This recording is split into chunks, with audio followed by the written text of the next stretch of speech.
في أسرار مدفونة في رمال مصر من آلاف السنين.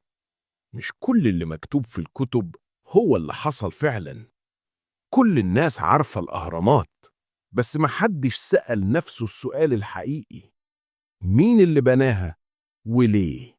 العلم بيقول إنها مقابر للملوك، بس جوه حجرات الأهرام مفيش أي آثار لجثث، ولا حتى علامة واحدة بتقول إن ملك اتدفن هناك.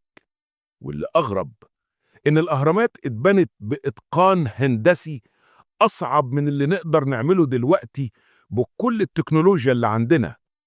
هل ممكن يكون اللي بناها ما كانوش بشر؟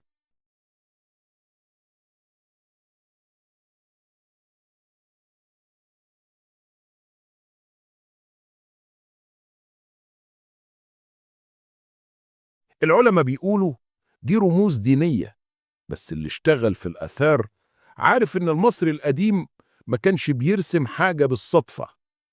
وفي بردية اتلاقت في معبد دندرة مكتب فيها إن الآلهة نزلت من النور وقدمت للناس علم الحجر والنار.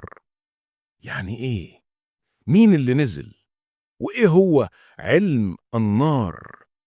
في ناس بتقول إن الحضارة المصرية ما كانتش بداية الإنسان، كانت بقايا حضارة أقدم اختفت فجأة وسابت وراها علامات إحنا لسه مش قادرين نفهمها.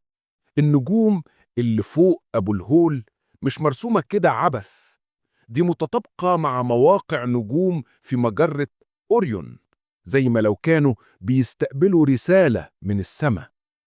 والسؤال اللي لسه محدش جاوب عليه: هل المصريين فعلا كانوا بيتعبدوا ولا كانوا بيتواصلوا؟ ما تحاولش تدور على كل الإجابات، لأن في حضارات لما بنحاول نفهمها هي اللي بتبدأ تفهمنا. أنا مش بحكي لك تاريخ، أنا بس بفتح لك باب محدش عايزك تعدي منه.